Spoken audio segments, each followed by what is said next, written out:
School में हमें basic mathematics तो पढ़ाया जाता है, लेकिन बेसिक मैथमेटिक्स को यूज़ करके हम कंपनी को एनालाइज कैसे करें हमें ये नहीं सिखाया जाता, और ना ही हमें इन्वेस्टिंग करना सिखाया जाता है।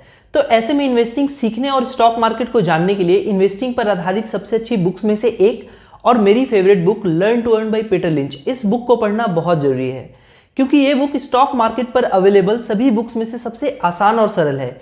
इसलिए अगर कोई स्टॉक मार्केट को जानना या सीखना चाहता है तो उसे शुरुआत इसी बुक से करनी चाहिए। लेकिन मैं जानता हूं कि बुक्स पढ़ना शायद हर किसी को अच्छा नहीं लगता, और टाइम की कमी की वजह से भी कई लोग बुक्स नहीं पढ़ पाते।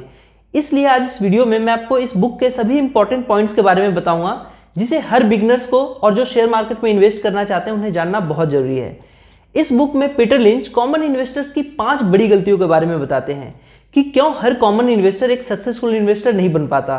तो उन 5 गलतियों को जानेंगे इस वीडियो में और सीखेंगे कि कैसे आप उन गलतियों से बचकर एक सक्सेसफुल इन्वेस्टर बन सकते हैं। इसलिए आप इस वीडियो को लास्ट तक जरूर देखें, लेकिन उससे पहले एक रिक्वेस्ट कि अगर आपको आज का टॉपिक पसंद आया तो आप इस वीडियो को लाइक जरूर करें, क्योंकि आपका एक लाइक मुझे बहुत मोटिवेट करता है अपने नेक्स्ट वीडियो को बनाने के लिए। और साथ ही अगर आप इस चैनल पर नए हैं या अभी तक आपने इस चैनल को सब्सक्राइब नहीं किया तो चैनल को जल्दी से सब्सक्राइब कर दें और बेल आइकन को भी दबा दें, जिससे आपको हमारी सभी वीडियोस के नोटिफिकेशंस मिल पाएं। So hi friends, this is Om Singh and you are watching your own channel Aagaz stock.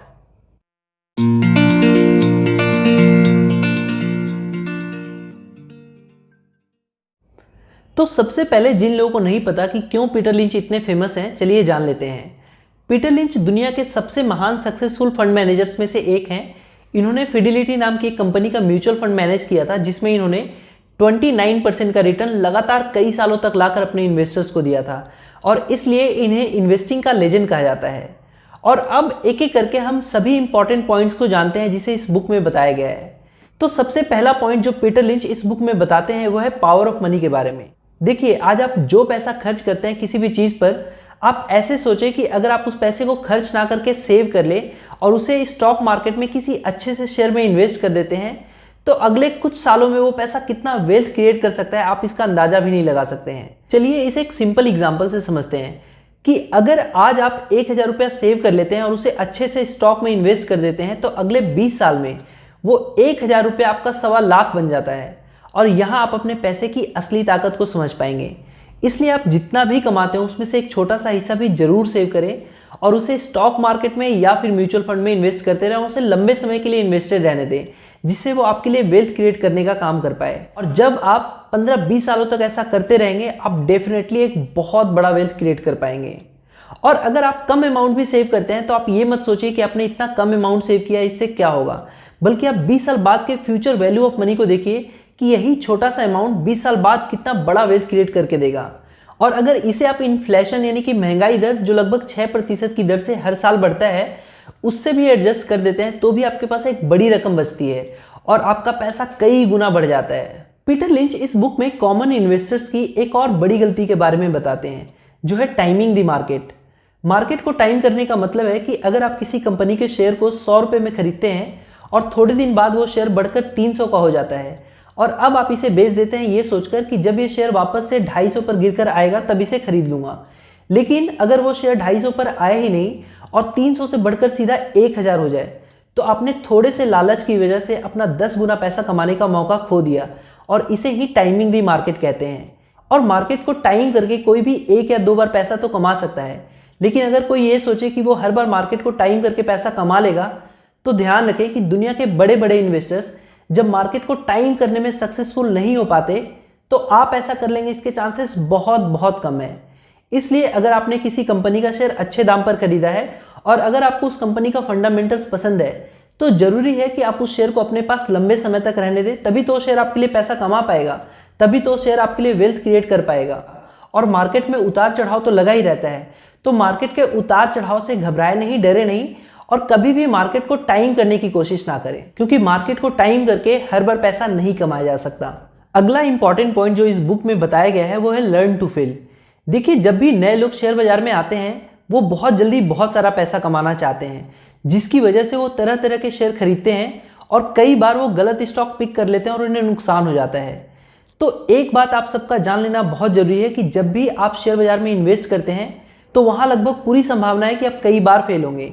और केवल आप ही नहीं, बल्कि दुनिया के जितने भी सक्सेसफुल इन्वेस्टर हैं उनका फेलियर रेट बहुत ज़्यादा है, लेकिन वो सक्सेसफुल हैं क्योंकि वो अपनी गलतियों से सीखते हैं और उन्हें दोबारा नहीं करते, और वो अपने अच्छे शेयर को लेकर हमेशा बैठे रहते हैं, जिससे उनका पैसा अगर खराब शेयर में डूब भी जाए तो वो अपने अच्छे शेयर से उसकी भरपाई कर पाएँ। इसलिए आपसे भी अगर गलत शेयर पिक हो जाए तो कोई बात नहीं, वो आपको कुछ सीख जरूर देगा। तो आप उन गलतियों से जरूर सीखें और ये जानने की हमेशा कोशिश करें कि आपने क्या देखकर वो शेयर लिया था और आपसे शेयर को समझने में कहाँ गलती हुई। क्या आप उसके मैनेजमेंट को समझ नहीं पाए या आपसे इंडस्ट्री समझने में भूल हुई? और जब बार बार आप अपनी गलतियों को टटोलेंगे तो अपने आप उन गलतियों को दोहराने से बचेंगे। देखिए, आपसे गलती हो जाए उसमें कोई दिक्कत नहीं है, लेकिन आप उससे एक्सपीरियंस ले और अपने अच्छे स्टॉक पिकिंग स्किल्स को बढ़ाते रहने पर काम करें और फेल होने से ना डरें। चौथा पॉइंट जो इस बुक में बताया गया है वो है stock price should not be the only thing that matters. इसे ऐसे समझते हैं कि जब भी आप किसी दुकान से फ़ोन खरीदने जाते हैं तो क्या आप सिर्फ प्राइस देखकर फ़ोन ले लेते हैं कि ये फ़ोन 15,000 का है, लाओ दे दो? नहीं ना, बल्कि आप चेक करते हैं कि फ़ोन का फीचर्स कैसा है, उसका रैम कितने GB का है, उसका प्रोसेसर कौन सा है, और जब आपको यकीन हो जाता है कि ये फ़ोन आपके लिए ठीक है तब आप प्राइस देखते हैं और फिर अनुमान लगाते हैं कि इस प्राइस पर वो फ़ोन आपके लिए ठीक है कि नहीं। फिर शेयर्स के साथ ऐसा क्यों नहीं? शेयर खरीदते वक्त हम क्यों सिर्फ शेयर का प्राइस देखते हैं कि कौन सा शेयर कितने का मिल रहा है, बल्कि उससे पहले ये देखना जरूरी होता है कि उस शेयर्स का फंडामेंटल्स और मैनेजमेंट आपको पसंद है कि नहीं। आपको उसका मैनेजमेंट कैसा लगता है, कंपनी की क्वालिटी कैसी है, कंपनी के बैलेंस शीट की कंडीशन कैसी है, उनके फ्यूचर प्लान्स क्या हैं, और तब जाकर आप कंपनी का सही प्राइस लगा पाएंगे।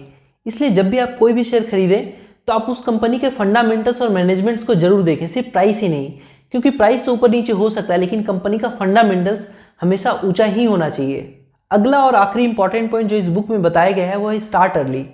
वो कहते हैं ना, early bird catches the worm. बिल्कुल सही कहावत है। आप जितना जल्दी शुरू करेंगे स्टॉक मार्केट में इन्वेस्ट करना, आप उतना ही जल्दी सीखेंगे भी। लेकिन कई लोग सोचते हैं कि जब इतने पैसे इकट्ठे होंगे तब शुरू करेंगे, अभी तो ज़्यादा पैसे हैं नहीं। लेकिन शुरुआत में जितने कम पैसे से आप शुरू करते हैं उतना ज़्यादा अच्छा है, क्योंकि शुरुआत में आपको लॉसेस होंगे, इसके चांसेस बहुत ज़्यादा हैं। तो शुरुआत में पैसे कम होंगे तो उनके डूबने का गम भी कम होगा और आप उतने पैसे से ही इन्वेस्टमेंट करना सीख भी जाएंगे। और अभी तो भारत में इन्वेस्ट करने का सबसे अच्छा समय है, क्योंकि आपके पास अगर 500 या 1000 रुपये भी है तो आप उतने से भी इन्वेस्टमेंट शुरू कर सकते हैं, क्योंकि यहाँ कोई बाउंडेशन नहीं है कि आपको मिनिमम इतने अमाउंट से इन्वेस्टमेंट करना है। तो शुरुआत जल्दी करना बहुत ज़रूरी है। इनफैक्ट अभी तो शुरू करने का बिल्कुल सही समय है, क्योंकि आपको जीरोधा और अपस्टॉक जैसे डिस्काउंट ब्रोकर के साथ डीमैट अकाउंट खोलने का मौका मिल रहा है, जहां ब्रोकरेज चार्जेस बहुत ही कम है और शेयर्स की डिलीवरी पर तो आपको कोई चार्ज भी नहीं लगता, जिससे इन्वेस्टिंग करना और इन्वेस्टिंग सीखना दोनों ही आसान हो गया है। तो अगर आप जीरोधा के साथ अपना डीमैट अकाउंट खोलना चाहते हैं तो अकाउंट ओपनिंग लिंक आपको वीडियो के डिस्क्रिप्शन में मिल जाएगा।